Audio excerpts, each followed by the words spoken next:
आप देख रहे हैं अनहोनी। तो चलिए बढ़ते हैं आज की इस कहानी की ओर।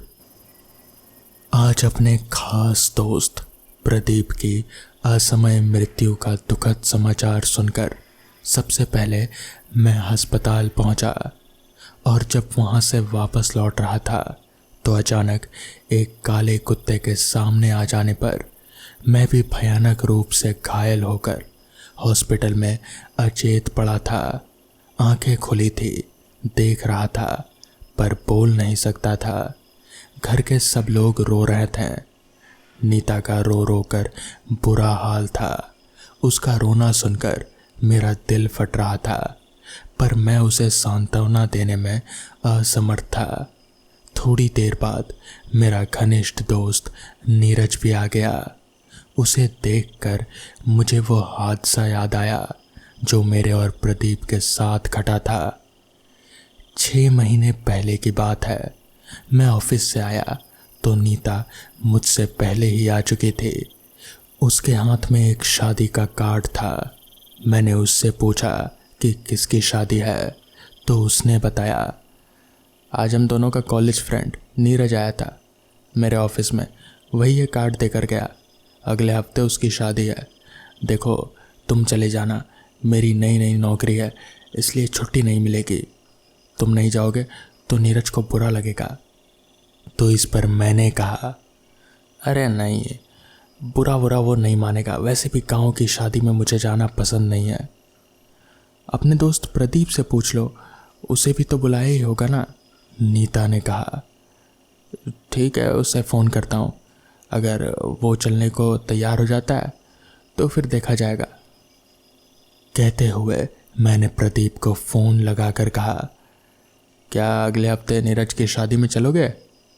तो उसने कहा, मैं तुम्हें कल बताऊंगा, आजकल ऑफिस में बड़ा काम है यार। बॉस से छुट्टी मिलेगी, बस यही सोच रहा हूँ, अगर मिल गई तो चलूँगा। कहकर प्रदीप ने फ़ोन रख दिया। अगले दिन शाम को उसने मुझे फ़ोन करके बताया कि उसे छुट्टी मिल गई है, इसलिए वो भी चलेगा। एक हफ्ता बाद मैंने नीता को याद दिलाया, अरे सारी तैयारी कर दिया ना, क्योंकि आज मुझे नीरज की शादी में जाना है। तो इस पर उसने हाँ कहा। शाम के 5 बजे मैं और प्रदीप नीरज के गांव जाने के लिए बस में बैठ चुके थे। 2 घंटे का रास्ता था। नीरज ने बताया था कि मेहमानों को ठहरने के लिए एक प्राइमरी स्कूल में व्यवस्था की गई है। बस स्टेशन से सिर्फ 2 किलोमीटर का रास्ता है। थोड़ी देर बाद बस चल पड़ी। बस में ज़्यादातर गांव के ही लोग थे। मैं खिड़की के पास बैठा था और प्रदीप मेरे बगल में। लगभग 1 घंटे बाद बस अचानक से रुक गई। सड़क पर एक बहुत ही डेंजर एक्सीडेंट हुआ था। कुछ सवारियां उतरकर देखने लगी। प्रदीप भी उतरकर देखने गया। थोड़ी देर बाद आकर बताने लगा कि खड़े हुए हाफ डाला ट्रक से एक कार का एक्सीडेंट हुआ था। ये लोग भी किसी शादी में ही जा रहे थे। पता नहीं कोई जिंदा है भी या नहीं। तभी एक आदमी बोला, नहीं, मैं भी उसी कार में था, सिर्फ एक आदमी ही मरा है। घायलों को पुलिस एम्बुलेंस से अस्पताल पहुंचाने की व्यवस्था कर रही है। लगभग 2 घंटे बाद बस चली। रात के 10 बजे हम लोग स्टेशन पहुंचे। बहुत पहले एक बार मैं नीरज के गांव गया था, पर वहां वो स्कूल कहाँ था इसका मुझे कोई अंदाज़ा नहीं। मैंने नीरज को फ़ोन किया तो उसका फ़ोन बिजी जा रहा था, इसलिए हम दोनों उसके गांव के रास्ते पर चल दिए। थोड़ी देर बाद हमने देखा कि एक और आदमी उसी रास्ते पर चल रहा है। प्रदीप के पूछने पर उसने बताया कि वो भी उसी शादी में आया है और उसे सब पता है। हम दोनों निश्चिंत होकर उसके साथ चलने लगे। लगभग 2 किलोमीटर चलने के बाद वो एक बड़े से मकान के गेट के पास पहुंचा और हम लोगों से कहा, यही वो जगह है जहां मेहमानों को रुकना है। हम उसके साथ अंदर गए तो वहां पार्टी जैसा माहौल था। हमें भूख लगी थी। अपना सामान कमरे में रखा और हाथ मुंह धोकर खाने पहुंच गए, क्योंकि रात के 12 बज चुके थे। विविध प्रकार के पदार्थ, मिठाइयाँ और अनेकों प्रकार के भोजन थे। हम दोनों आपस में बातें कर रहे थे कि नीरज ने कितनी अच्छी व्यवस्था की है। ऐसा तो हमने सिर्फ होटलों के बारे में ही सुना था, उसका भी कभी उपयोग नहीं किया। भोजन के बाद थोड़ी देर नृत्य का आनंद लिया। उसके बाद अपने कमरे में आ गए। प्रदीप एक बार सोने से पहले फिर नीरज को फ़ोन करके अगले दिन का प्रोग्राम पूछना चाहता था, पर फ़ोन लगा ही नहीं। तो मैंने कहा, छोड़ो, अब सुबह देखेंगे। थोड़ी देर बाद हमें नींद आ गई। सुबह जब हम दोनों की आंख खुली तो हम दोनों एक नदी के किनारे स्थित बड़े से शमशान के बीच में पड़े थे। हमारा सामान भी वहीं पड़ा था। आसपास कई लोगों के अंतिम संस्कार की तैयारी चल रही थी। नीरज के साथ कई लोग हमें घेर कर खड़े हुए हम दोनों को होश में लाने की कोशिश कर रहे थे। मुझे कुछ समझ में नहीं आ रहा था कि हम यहाँ कैसे पहुँचे। नीरज ने कहा, तुम्हें स्कूल के बजाय यहाँ क्यों आ गए तुम लोग? मैंने नीरज को बताया, तुम्हारा फ़ोन बिज़ी आ रहा था, फिर जो आदमी हमें लाया वो भी तुम्हारा ही एक मेहमान था, वो भी शादी में ही आया था। नीरज ने बताया कि कल चाचा जी सपरिवार शादी में आ रहे थे। रास्ते में उनकी कार का एक्सीडेंट हो गया, जिसमें वो नहीं रहे। चाची जी और उनका बेटा हॉस्पिटल में है। कल रात शायद इसी वजह से मेरा फ़ोन बिज़ी रहा होगा। आज यहाँ चाचा जी के अंतिम संस्कार के लिए हम लोग व्यवस्था करने आए तो देखा तुम दोनों को। नीरज की बात सुनकर हम दोनों उसके चाचा जी के अंतिम दर्शन करने के लिए गए तो उन्हें देखकर हमारी आंखें खुली की खुली रह गईं। हमने नीरज से कहा, यही तो हमारे साथ कल रात स्टेशन से यहाँ आए थे और हमें उस जगह पर ले गए थे जहाँ हमें ठहरना था।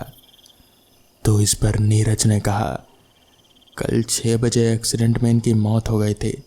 हम लोगों को रात 10 बजे खबर मिली। नीरज की बात सुनकर मेरा ध्यान उस बात पर गया जो उस आदमी ने बस में हम लोगों को बताए थे कि वो भी कार में सवार था और उसमें सिर्फ एक आदमी ही मरा है। हम लोगों ने सोचा ही नहीं कि वो भी कार में था तो वो अब बस में क्यों है। हम एक आत्मा के साथ यात्रा कर रहे थे। ये विचार ही हमें डराने के लिए काफ़ी था। नीरज के पिताजी ने बताया कि उस शमशान के बारे में प्रचलित है कि वहाँ रात में आत्माओं का आगमन पर उत्सव होते हैं। गांव का कोई भी आदमी कभी भी अकेले शमशान की ओर नहीं जाता और जिस दिन किसी की मौत हो उस दिन तो बिल्कुल भी नहीं। आत्माएं नए सदस्य के इंतज़ार में रहती हैं और उस दिन उत्सव मनाती हैं। अगर कोई भूला भटका कोई भी इस शमशान की कहानी से अपरिचित जीवित आदमी को वो कहानी सुना देता है तो वो अगले दिन का सूरज देख नहीं पाता। तुम दोनों के साथ शायद मेरे भाई की आत्मा थी, इसलिए तुम लोग जिंदा बचे हो।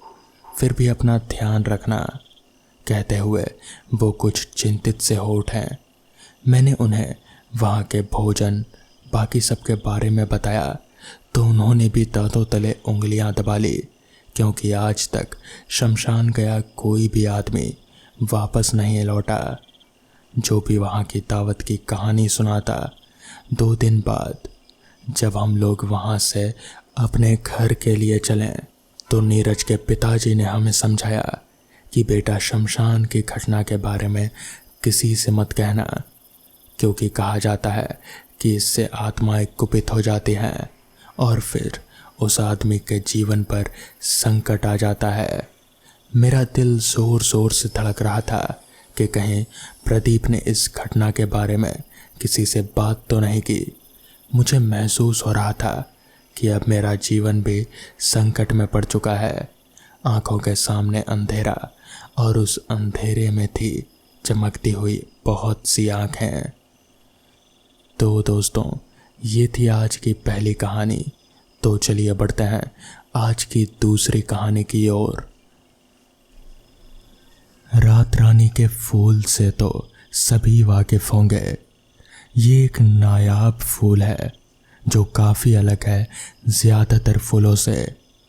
जैसा कि नाम से मालूम हो ही रहा होगा कि ये फूल रात को खिलता है, खासकर पूर्णिमा की रात को। साथ ही इसकी खुशबू वो तो इतनी मोहक होती है कि माना जाता है कि ये भूत प्रेतों और जिन्नों तक को अपनी ओर आकर्षित कर लेती है। इसलिए हमें अक्सर रात रानी से दूर रहने की हिदायत दी जाती थी। पर मधु इन सब को नहीं मानते थे। उसे तो रात रानी के फूल से बेहद प्यार था। वो अक्सर पूर्णिमा की रात को जाया करते थे रात रानी देखने। मैं भी उसके साथ जाया करता था। उसे खुश देखकर मुझे भी खुशी मिलती थी।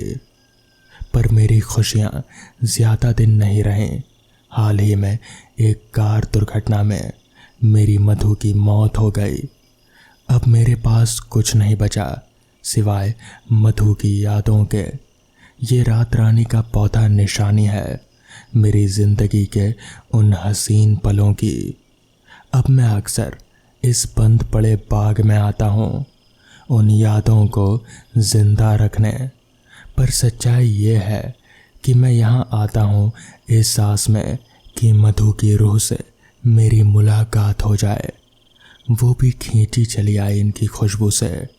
मधु को दोबारा देख पाने के विचार में मैं डूबा हुआ ही था कि अचानक एक चमक कहीं से आई और ज़ोरदार गर्जना हुई, जिसकी ताकत इतनी थी कि मैं अपनी जगह से कुछ मीटर दूर जाकर गिर गया। मैं हैरान था कि अचानक ये सब क्या हो रहा है। इससे पहले मैं कुछ समझ पाता तभी मैंने जो देखा उसने मुझे हैरान कर दिया। मेरे सामने एक आदमी खड़ा था जो कि पठान था शायद, पर वो आदमी कोई साधारण आदमी नहीं लग रहा था। उसका कद करीब 8 फीट तक था शायद। उसकी चमड़ी पर कई दरारें थी जिनमें से रोशनी और धुआं निकल रहा था, मानो उसके शरीर में आग हो। वो आदमी बिल्कुल एक कसाई की तरह बेरहम दिख रहा था।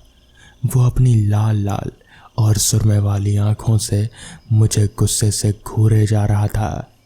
तभी वो गरज कर बोला, है आदमजात, तुझे पता नहीं ये समय हम जिन्नों का है। हम इसी समय किसी इंसान को इस इलाके में नहीं सहन करेंगे। तेरी रूह, तू तो एक नेक दिल इंसान लग रहा है, इसलिए तुझे इस बार जाने देता हूँ। चला जा भी यहाँ से, इससे पहले कि मेरा गुस्सा और बढ़े। उस जिन्न को देखकर ऐसा लग रहा था मानो मेरे सामने खुद यमराज खड़े थे। उसकी उन डरावनी आंखों का खौफ ऐसा कि मैं अपनी जगह से हिल भी नहीं पा रहा था। मैंने अपनी घड़ी पर नज़र डाली तो देखा करीब 2 बज रहे थे। मैंने ये सुन रखा था कि 2 बजे के बाद रूहें बाहर आ जाती हैं। इससे पहले मैं और मधु कभी इतनी देर रात तक यहाँ नहीं रुके थे। शायद इसलिए हमारा सामना इन रूहों से कभी नहीं हुआ। मेरा मन तो यही कर रहा था कि यहाँ से भाग जाऊं, पर फिर मेरे मन में आया कि मैं नहीं जाऊंगा। पहले तो बस एक आस थी मेरे मन में कि शायद मुझे मधु मिल जाए, पर फिर मुझे पूरा भरोसा हो गया इस बात पर। अब जब मैंने अपनी आँखों से एक जिन्न को देख लिया है तो मुझे यकीन हो गया कि मेरी मधु वो भी शायद यहाँ ज़रूर आएगी। मैंने उस जिन्न से हिम्मत करते हुए कहा, सुनिए, मैं यहीं रुकूंगा। मुझे किसी से मिलना है यहाँ। मैं वादा करता हूँ कि आपको कोई तकलीफ़ नहीं दूंगा। बस मुझे यहाँ रुकने दीजिए, मैं विनती करता हूँ। मेरी पूरी बात होने से पहले ही वो जिन्न मुझ पर झपटा। उसने अपने दाएं हाथ से मेरा गला पकड़ लिया। उसके हाथों में ऐसी गर्मी थी कि मानो किसी ने अंगारे मेरे गले पर बांध दिए हों। मैं दर्द से चिल्लाने लगा। तभी वो जिन्न हंसते हुए बोला, तूने अपने आप को क्या समझ रखा है? हमसे बदसलूकी करेगा? तेरा दिमाग तो सही है। तेरी जगह अगर कोई और होता तो तुम दबाकर भाग जाता। आखिर ऐसा कौन आने वाला है यहाँ जिसके लिए तो ऐसी बेवकूफ़ी कर रहा है? उस जिन्न की पकड़ की वजह से मैं ठीक से सांस तक नहीं ले पा रहा था। जैसे तैसे मैंने जवाब दिया, मैं अपनी पत्नी के रो के आने का इंतज़ार कर रहा हूँ। वो उससे मिले बगैर मैं नहीं जाऊँगा यहाँ से। ये सुनकर उस जिन्न का चेहरा थोड़ा गंभीर हो गया। तभी वो बोला, भूल जाओ उसे। इंसानों को इन सब चीज़ों से दूर रहना चाहिए। इसलिए तो अल्लाह ने तुमने दिन दिया है और हमें रात। मरे हुए को भूल जाना चाहिए और उन्हें उनकी कब्र में ही रहने देना चाहिए। अगर अल्लाह के बनाए नियम तोड़ोगे तो तुम्हें जन्नुम से भी बदतर जगह मिलेगी। तेरी हिम्मत की वजह से मैं तुझे एक और मौका दे रहा हूँ, चला जा यहाँ से। इतना कहकर उसने मुझे छोड़ दिया और मैं गिर पड़ा ज़ोरों से। थोड़ी देर फेफड़े भर ऑक्सीजन लेने के बाद मेरे शरीर में जान आई और मैं दोबारा उठ खड़ा हुआ। मेरे पास उसे कहने को कुछ नहीं था। कुछ देर के बाद वो जिन्न ज़ोरों से हंसने लगा और बोला, लगता है तू अपनी ज़िद पर अड़ा रहेगा। देख, मुझे इस जगह किसी इंसान का कत्ल करके नापाक नहीं करना, इसलिए मैं तेरी इच्छा पूरी कर रहा हूँ, लेकिन वादा कर कि इसके बाद तू यहाँ से चला जाएगा। मैंने अपना सिर हाँ में हिलाते हुए उसे इशारा किया। इसके कुछ पलों बाद ही वहाँ एक वाहन के मोटर की आवाज़ आई। फिर वहाँ एक वाहन आ गई जो थोड़ी बहुत बुरी अवस्था में थी। वो वाहन मधु के वहाँ से मिलती जुलती थी और फिर उस वाहन से मेरी मधु निकली। उसे देखकर मेरी आंखों से आंसू छलक आए। वो मुझसे दूर ही खड़े थे, मुझे हाथ हिलाकर इशारा कर रहे थे। मैं उसके पास जाने को आगे बढ़ा ही था कि तभी उस जिन्न ने मुझे रोक लिया और कहा, बस इतना ही, मैं तुझे यही दिखा सकता था, तू वहाँ नहीं जा सकता, बस इतना ही। उस जिन्न ने ऐसा कहा ही था कि तभी मधु की रूह जैसे हवा में कहीं धुआं सी हो गई। मैं अपने आंसू रोक नहीं पाया। मैं वहीं पर बैठकर ज़ोर ज़ोर से रोने लगा। तभी मेरे कंधे पर पीछे से उस जिन्न ने हाथ रखा और कहा, खुद को संभाल, जा अब घर जा और आगे बढ़ ज़िंदगी में। तो दोस्तों, ये थी आज की कहानियाँ। अगर आपको ये कहानियाँ पसंद आई हों तो वीडियो को लाइक और चैनल को सब्सक्राइब करना ना भूलें। तो मैं आपका दोस्त आर्यन जल्द ही मिलूँगा आपसे ऐसी ही नई कहानियों के साथ। तब तक के लिए अपना ख्याल रखें।